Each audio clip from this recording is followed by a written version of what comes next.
I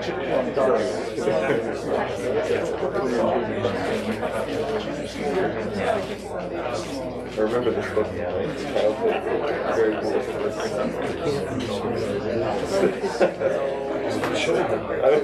Yeah, I don't think I ever read it. I just looked at the pictures.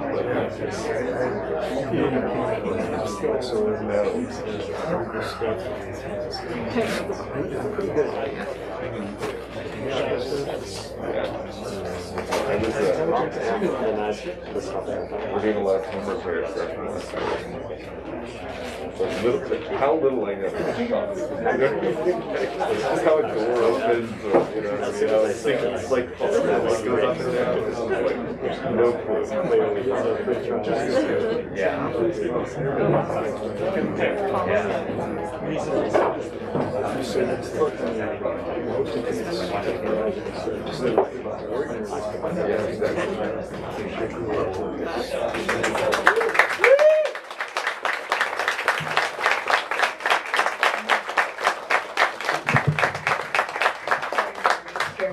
Hi everyone, welcome. Thank you so kindly for joining us. Thank you all for being so enthusiastic and so patient and for showing up for Daniel Clowes and Zach Ruskin this evening. Let's get a hand for each of them.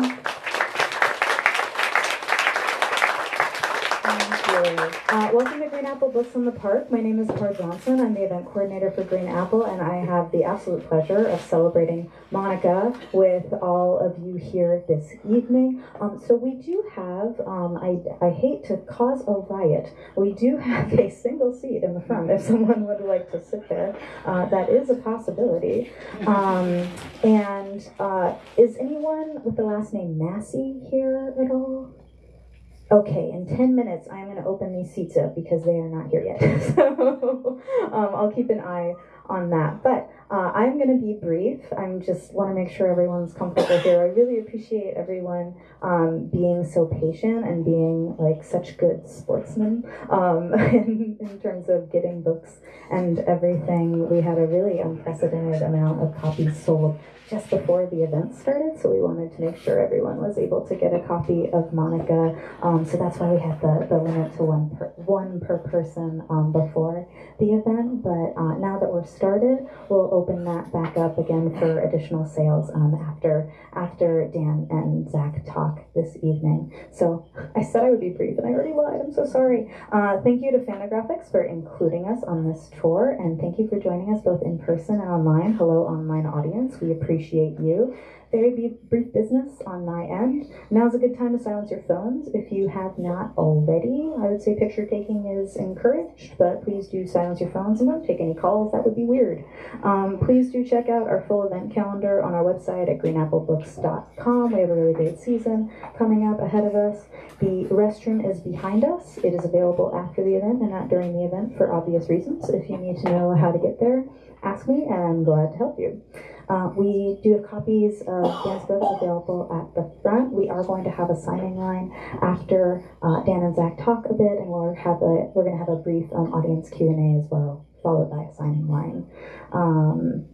I think that's all of the business I have, so I'm going to tell you about the two writers who are joining us this evening. First, Zach Ruskin is an award-winning drugs and culture reporter living in San Francisco. His bylines can be found in the San Francisco Chronicle, Variety, KQED, Cannabis Now, Rolling Stone, and numerous other publications. From 2016 to 2021, he wrote SF Weekly's Pacific Highs Cannabis column, which was recognized with the California Journalism Award in the Best Column category. You can find him on Twitter at Zach Ruskin. Let's get another hand for Zach.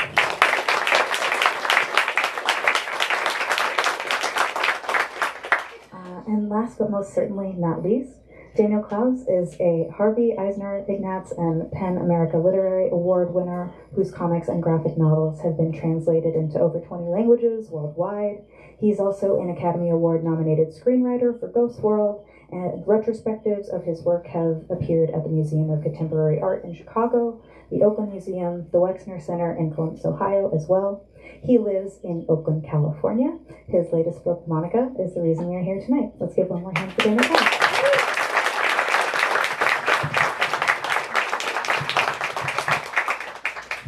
Thank you so much.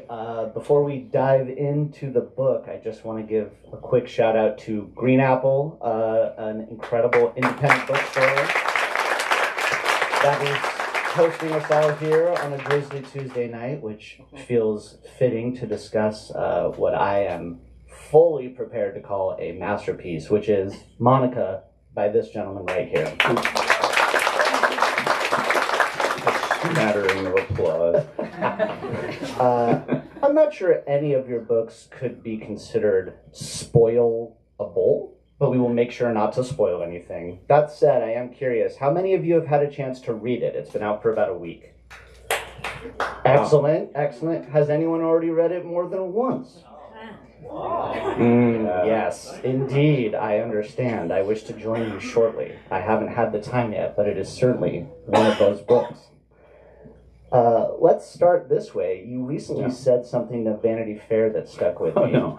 It's like being a political candidate after a while. It's like in 1997, you said that you hate this artist. Allow me to throw your words Give against me you. jerk. No, go ahead.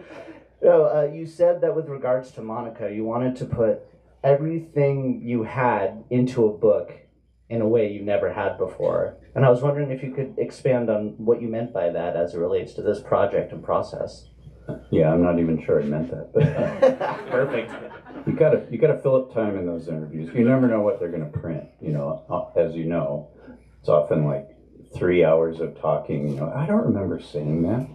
I was doing an interview recently where it was like a 45-minute interview that was going to be cut down to 6 minutes on the radio, and every single answer I said, I was like, okay, this one they're going to cut. And by the end, I was like, there's nothing for him to use. Sorry, I have a horrible cough. What was your question? Oh, about putting everything into the book. Yeah. I remember reading a quote from Jean-Luc Godard, who's a filmmaker I don't even really like that much, but talking about Robert Bresson's O Hazard Balthazar, and which is a film about a donkey. It's telling the story of the donkey's life, and he's sort of the perfect Bressonian narrator in that he has no personality at all.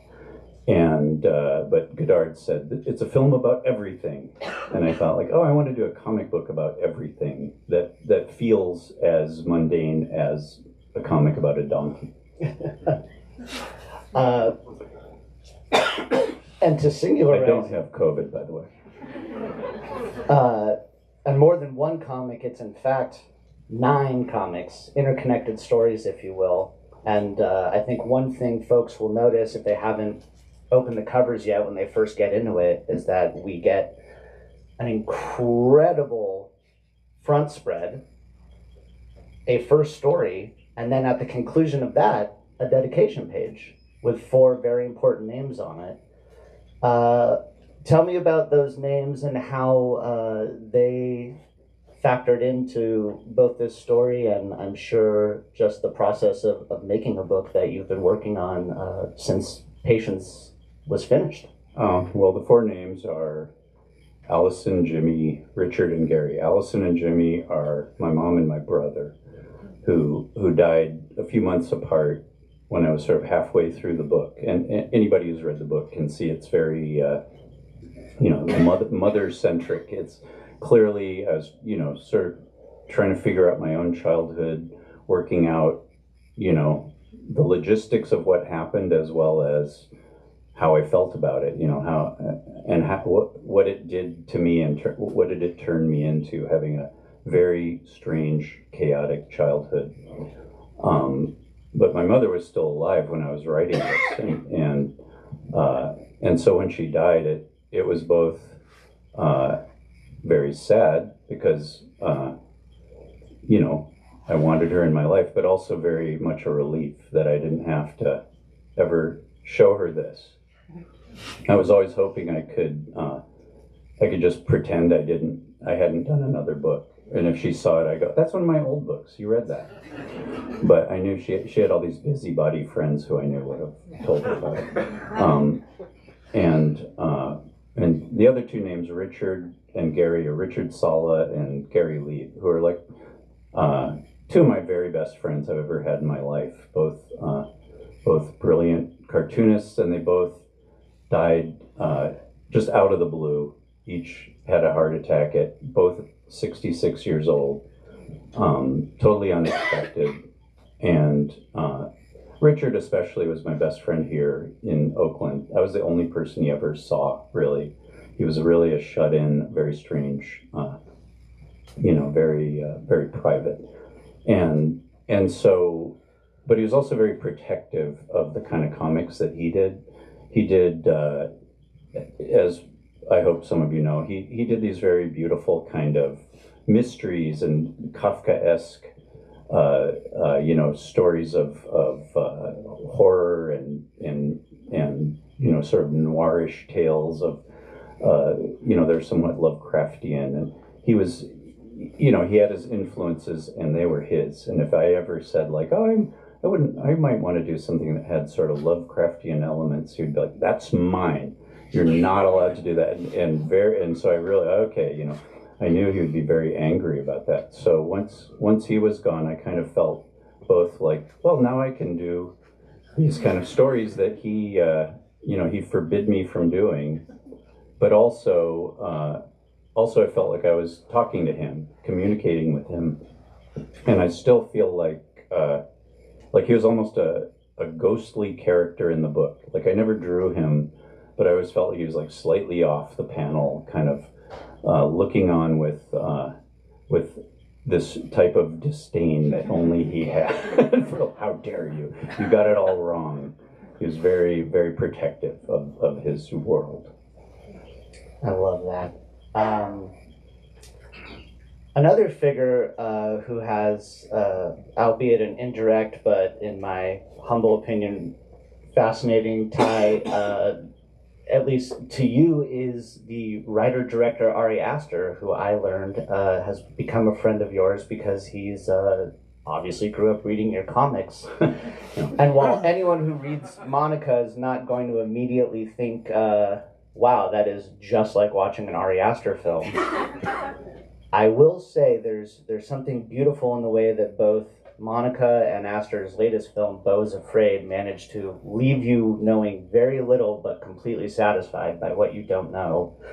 And I wonder if you could speak on that as something both as an enjoyer of the form and a creator in it, of making stories where there's a lot that isn't necessarily given to you. And to the earlier point, may I want you to crack the covers again, go back, revisit those pages over time. The way I write, especially something this long and dense and complicated, is to really write everything about this character, about her life, about the world, and then omit like 90% of that. And that's, but to know it, I know all the things that happen in between the stories as well as I know the stories themselves by the time I write it. And then everything is informed by this knowledge. And so it becomes almost like the writing, once I actually get to sitting down and figuring, like composing the panel structures and writing the dialogue, it becomes, it's almost just transcribing. It's like I know it so well by then. And I'm someone who loves to leave things out. I know a lot of writers are very protective of getting every single word in there and never want to cut anything, but I really like to overwrite and then cut it down to almost nothing. So this book really feels like the tip of an iceberg almost. It's I like to imagine there's a huge amount of material that's kind of underneath what you actually see. A subject with a huge amount of material that I know we both share a common interest in is that of cults. There is a cult in this book, which I will not say too much about, or two versions of said cult. But what I would love to talk about is what influenced it, because we live in what may be considered an epicenter of them, if you will, both here in the Bay Area, where there's currently a cult-themed haunted house available at the Old Mint for your enjoyment. And of course, as we stretch upwards into Northern California, Oregon, we've got a lot of cults. So in building that visually and narratively, What'd you draw from? Well, aren't we fairly close to the Hibernia Bank where Patty Hearst, had her fun afternoon? Yeah, when I first moved to Berkeley in 1992, I realized I lived a block away from where Patty Hearst was abducted, and that was like the first thing I did when I couldn't believe I was seeing it. I grew up in Chicago. We didn't have any cults, really. It was very disappointing. Bay Area seemed to have the market cornered. And I was always just very fascinated with that world. And I think I harbored a very unhealthy thought that, maybe I should be a cult leader. And then it occurred to me how much work that would be. I mean, think about it. Like it would be so complicated to be a cult leader. Like you have to look everybody in the eye and say, "Oh, you're so special," and all day, and you have to think of how to, break them down. It's too much. I couldn't do it. I want somebody to do all that stuff for me, and I'll just be getting their income or whatever. No, mostly I was terrified of the idea of being in a cult, or Same. or thinking am I already in a cult? Same. I think right now we're all in some kind of a cult. Most of us don't have our own opinions anymore. It's all sort of like an amalgam of other people's opinions that we slide into, almost like a magnet is drawing us into these various thoughts. It feels very it's a very dishonest way that people are living, that feels very much like it's not their own thoughts. One thing folks who are familiar with comics will quickly realize is that there's a lot of inspiration in these different stories, especially from EC.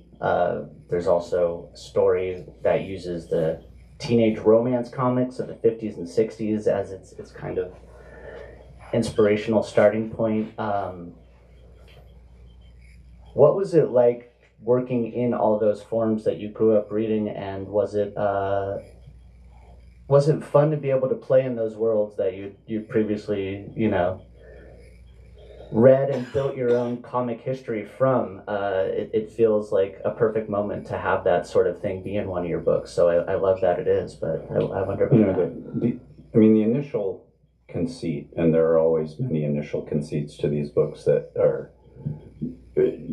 transmogrify into other things along the way. And the initial conceit for this book was I thought, what's the perfect comic book that I would want to own and read? And it would be a comic from 1955 that had one story from every genre that was popular in that day. I have a war story, a teen romance, a horror story, supernatural, crime, all these things. And so I thought, what if I told somebody's life story in that format? Actually, every single comic I do, my goal along the way is to have it printed on newsprint with a square binding, like a 80-page giant from 1963, and then when I'm done, my publisher always says they don't even make newsprint anymore. You literally can't get that. But as I was sort of developing that idea, I started out with a war story, and it goes into kind of a romance story that kind of turns into something else, and then we have kind of a supernatural story, and then by the middle of the book, all the genres are kind of piling up on each other and recombining and shifting in the middle of the story, and I realized that was a much more interesting way to go, and it's almost sort of replicates her life. She starts out a simple child, and then, as she develops into a more real person, you're not just in one genre or in a simple form. Everything gets very, very muddy. And I thought by the end, I almost wanted the last story to not have a genre, to be as genreless as can be. Of course, genreless is also a genre, so that's, it's complicated. Whatever it is you were going for, I think you succeeded, and I look forward to all of you getting to that point in this book. before we turn it over to a Q&A, one of the other sources of inspiration for this book is your own comics. And I think it would be fun, as a final question, to just ask you about that process. Is it fair to say that you have surprised yourself going back to revisit some of your earlier work now? And I think what we were talking about is how you realize there is something that had inspired just about any panel, whether it's indirectly a person, a song, a feeling, an artist you were interested at the time. Yeah, I want every panel in a book like this, that I'm going to put so much effort into and spend so long. I want each panel to feel like it has sort of the maximum layers of inspiration. So, any given panel may have 50 things that are important only to me, or that I kind of understand inspirationally, but have that kind of electric charge that an artist is looking for when they're doing a book or a painting or a photograph or whatever it is. You're looking for that thing that is right on some intuitive level, and so I really tried to compile as many of those in each panel as I could. And so it goes back to looking at my early work and things that inspired me early on. There's commentary on my early work. There's things that are, very personal only to me. There are in-jokes to friends, both living and dead. It's just, as I said, I wanted it to be about everything. Well, I think whether you can grasp all of or even a fraction of that, I think the intention you put into it comes through regardless, and it's greatly appreciated by all of us. Absolutely. We have time for a few questions before we ensure you all get a chance to meet Dan and get your book signed. I'm happy to call on anyone if we please. What's this? What's going on here? And in this one, nobody knows what you're talking about. Oh, yeah, well, no, I'm asking because they'll eventually get to it and wonder about it as well. There are these weird panels. To two panels that seem to be drawn in a different style in the second story in the book. And they kind of pop out like in a strange kind of non-linear way as well. You just answered your own question. So that's... Yes, please. Hi there.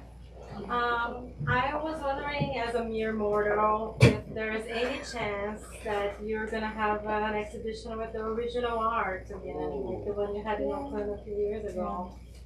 And I'm going to repeat them for the live stream. The question was whether you have any plans to have an exhibition with original art at some point in the near future, presumably one that us here in the Bay Area could go see. Yeah, I mean, the good news is yes. The bad news is going to be in Paris next year. There's like a big exhibition of comic art through the centuries. It's going to be at the Pompidou Center. So in May through November next year. So let's go, guys. Come on. I'm going to pay for everybody. Green Apple Road Trip. That's right. There's a bus outside. Please. There is a character that Monica describes in a later chapter as someone who she recognized immediately, even though she had only met this person once when she was 5 or 6 years old. And looking at that character's eyes and the shirt he was wearing, I was pretty certain that that moment took place in a previous chapter. And feeling all proud of myself, I started coming up with theories about other characters, but couldn't find those clear answers that the clarity that I thought I had. And it kind of leads me to wonder, is it worth it to reread and try to find the answers and the details to what I'm looking for? Or do you expect the reader to really just embrace the open-endedness of those similarities? The question is, do you encourage people to put forth the effort to dig into Monica potentially by reading it one or more times after the initial reading? Definitely not.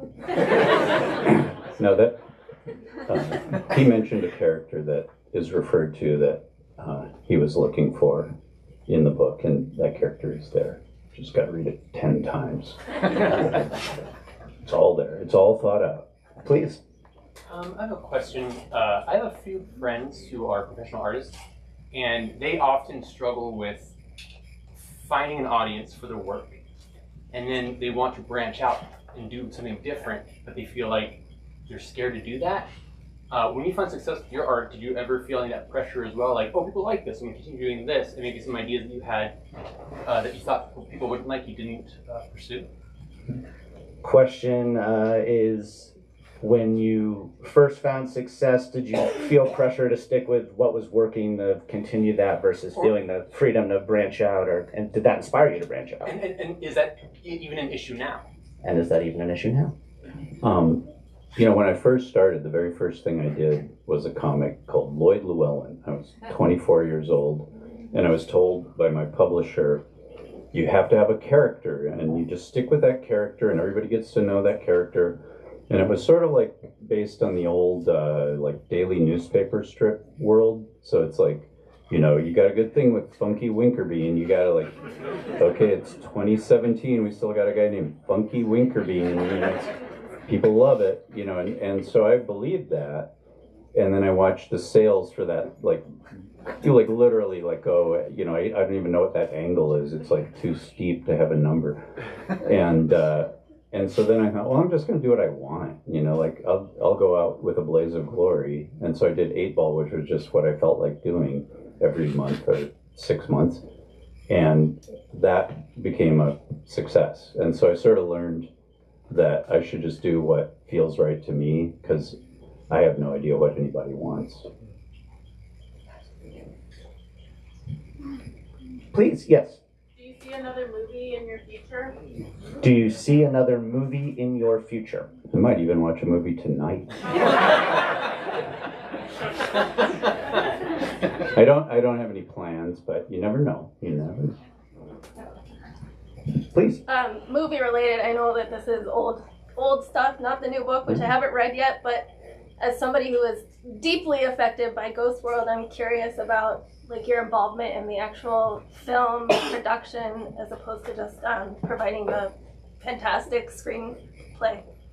The question is about Dan's involvement in Ghost World beyond his fantastic work with the screenplay. I did all the stuff you really like. That was me. all the art school stuff. Yeah. No, I was, just because I couldn't believe somebody was making a movie out of one of my books. So I was there every morning at 5 in the morning when the crew got there. All the people said, I've never seen a writer get up at 5 in the morning. But, I'd get there before the director a lot of the time. And I don't know that I had any great input, but it was really fun just to be part of that.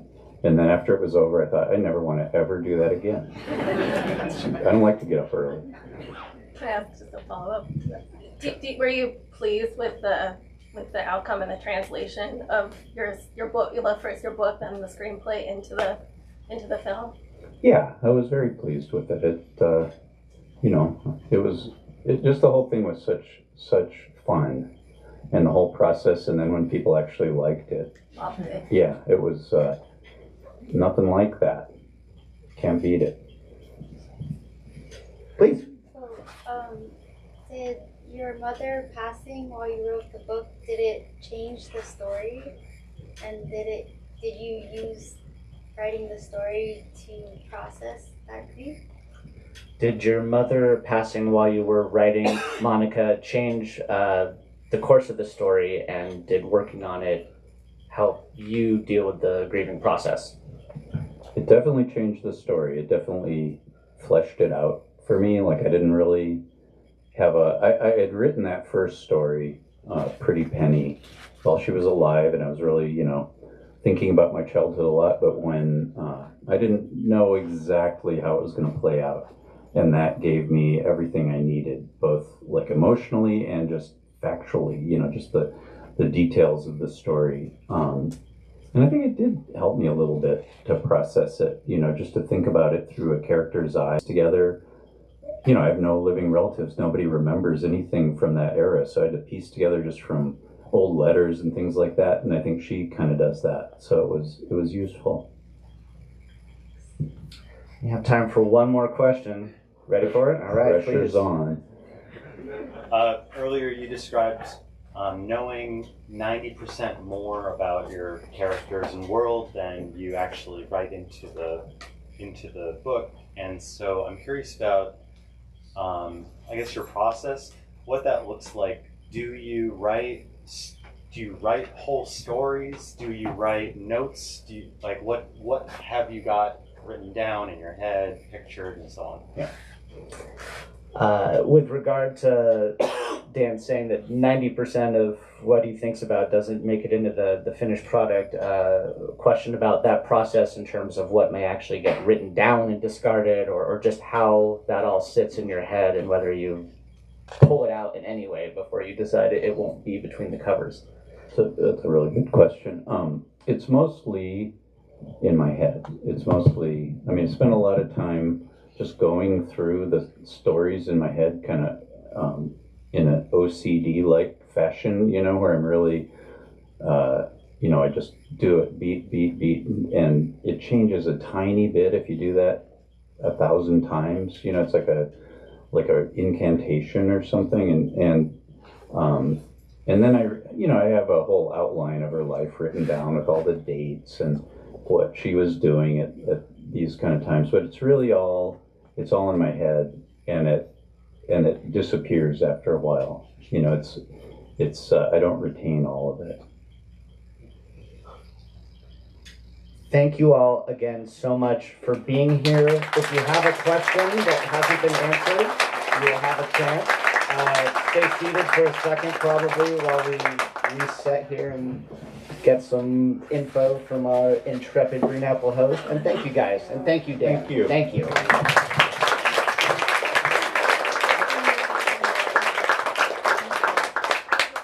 Thank you so much, both of you. And Dan, congratulations. Thank you for letting us celebrate with you. Thank you so much for your helpful questions and for being here. I appreciate you. I appreciate all of you being here as well and celebrating with us. So I am just here to let you know that our signing line is going to take place at the back desk. My colleague Graceland, can you wave your hand for the people? Higher. So there you are. So the line is going to form behind my colleague Graceland, and it's going to wrap around this far edge. We'll do a little serpentine action. If you need to know where to go, we will tell you. Don't worry. I was going to say do as you're told. What a horrible note to end on. That's not what I meant to say. But that's how the signing line's going to go. You can buy additional copies of the book at the front, and we'll see you next time. Thanks so kindly. Thank you.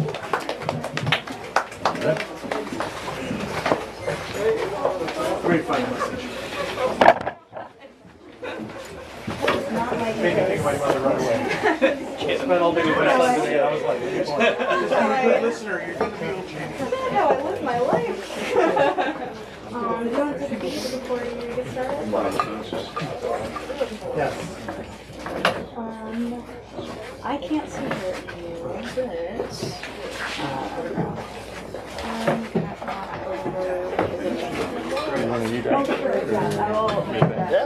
Sound.